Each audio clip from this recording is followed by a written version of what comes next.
What's going on, guys? Checking in with a new comparison for two of the newest silos from both Nike and Adidas. Not very super comparative boots, but they're boots that are brand new kind of lines that both companies have put out, and kind of comparing them. And they're decently similar in some ways, so we wanted to kind of do kind of a matchup for you. We have the Hypervenom Phantoms, obviously in the size 9, the Nitrocharge 1.0s from Adidas. And we're going to kind of just compare and contrast the differences between them for you. So, right off the bat, the extras: laces, boot bag, you got the Hypervenom skull and crossbones, the Nike swoosh on the back. So you get a little bit extra with each one. Kind of pop that up there for you.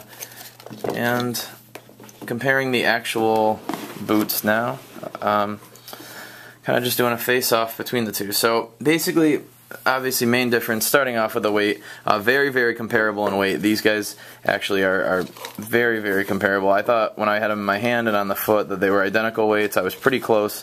The Nitrocharges are 8.4 ounces. Hypervenoms clock in at 8.2 ounces. So the Hypervenoms are a little bit lighter for you.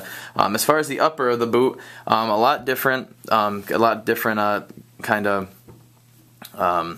benefits, I guess you could say, and just different kind of feel to them. As far as the fit, Nitrocharges are definitely a wider boot than the Hypervenoms. Honestly, they're both pretty wide boots, decently wide boots, but Nitrocharges are a wider fit in the toe box, so if you have a wider foot, that's probably the better for you, but it's not too far off of the Nitrocharges. As far as functionality in the actual upper, they are both synthetics. This is a synthetic leather, what what Adidas calls the hybrid touch, synthetic leather technology. It also gives you the padded kind of protective toe area right here, and they also give you this kind of rigid mesh material as well. Basically what they're trying to do with this is just give you it's called super strong protective mesh layer. But so if you get studded, it's basically to prevent injuries and just prevent you from kind of getting whacked at. It's obviously got a lot of protection on the heel as well. Nitrocharges are not as protective as that. They have no real protective layer for you. This has that protective mesh layer all throughout this part of the upper, and then you got the synthetic leather with the protective toe area as well. Energy sling on these guys, basically all it's supposed to do is kind of give you great stability moving laterally. It's just a high elastic leather sling. It's supposed to kind of maintain as much energy as possible and make sure you don't waste any energy. Whether that's a gimmick or not, it's for you to decide, but it does hold the foot pretty well, I must say. As far as upper on these guys, new technology, Nike skin, so you can see right there. Kind of a waffle pattern, much grittier. I know I use that word a lot, I'm sorry. Grittier upper on these, a little stickier. Definitely a little bit better touch on the ball, I felt. I felt like I could control the ball a little bit more with these. A lot thinner, too. Although they are a little bit, feel a little bit more supportive than the Vapors, these are definitely a thinner boot than the Nitrocharges. And you can kind of feel the lightweightness just with the materials when you really kind of feel them and kind of just press on them a little bit. These do feel just thinner and like you have a little bit less on your foot, to be honest. As far as kind of the upper on these, are pretty much Nike skin throughout.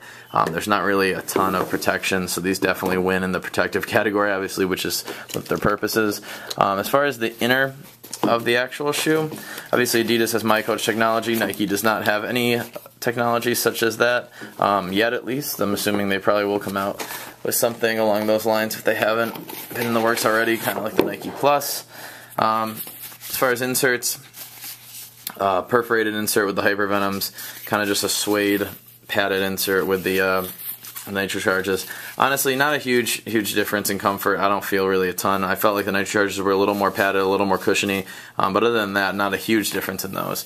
Now as far as the bottoms, you get a pretty kind of similar stud pattern. You're going to kind of call me crazy with that, but as far as kind of the inlay and what they do on the outer studs, as you can see, the 3 outer studs both on now the outer of this boot and the inner of that boot, but they do give you kind of a similar stud pattern with the 3 on each side.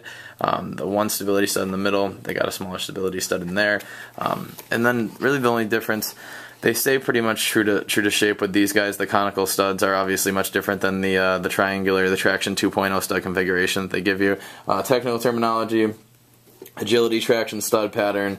on the bottom, the Traction 2.0 stud pattern. So obviously you can see the two bigger studs back here. I feel like those might give you a little more pressure, not a ton, but I felt like these studs are a little more low profile, and they definitely let you move around a little bit better. And then you got the two bulkier ones up top as well. One feature kind of in here, these are a little stiff in this area, in the forefoot area. Energy pulse bottom on the forefoot is supposed to give you maximum energy and maximum kind of torque on your foot. I feel like these are a little more flexible on the forefoot, honestly. The Hypervenoms are still pretty flexible, but I feel like with the energy pulse, you really can kind of break these guys in a little bit. They definitely do give you a little bit better flexibility as far as the bottom of the foot is concerned. So that's really what we got. Three main areas of these boots. Which one's better is really up for you to decide. I'd say if you want to go lighter, a little bit thinner, a little bit similar, more similar to the Vapors, obviously the Hypervenoms are more along that line. They're more along the line of the light synthetic boot. Nitrocharges are a little bit more comfortable boot, to be honest with you, a much wider boot in the sense where the toe box I feel like widens out a lot more for you. I'd say for width, definitely Nitrocharges go with, and as far as comfort, I would say by a little bit Nitrocharges win in that category as well. As far as touch, it's definitely the Hypervenoms. I felt like I could take the ball down a lot easier with them. It had a much stickier, kind of grittier upper, and I felt like it was just much more controlled. And as far as just kind of the stud pressure, neither really gave me much stud pressure at all. Actually none for either, so I'd say it's a draw in that sense. And then just as far as functionality, as far as extras, Nike gives you the boot bag, which is cool. That wins. Not that that's an important category, but both very good boots. Both definitely A+ boots. I'm a big fan of both of them. They're both in my top 3. So now it's really for you to decide. So if you guys have any questions, feel free to ask. Some of your comments, feedback, anything you want to see. If I didn't cover anything in this review or this comparison, please tell me, and I'll feel free. I will answer your questions promptly as well. So until next time, guys, I hope you guys are well. We will talk to you soon, and take care.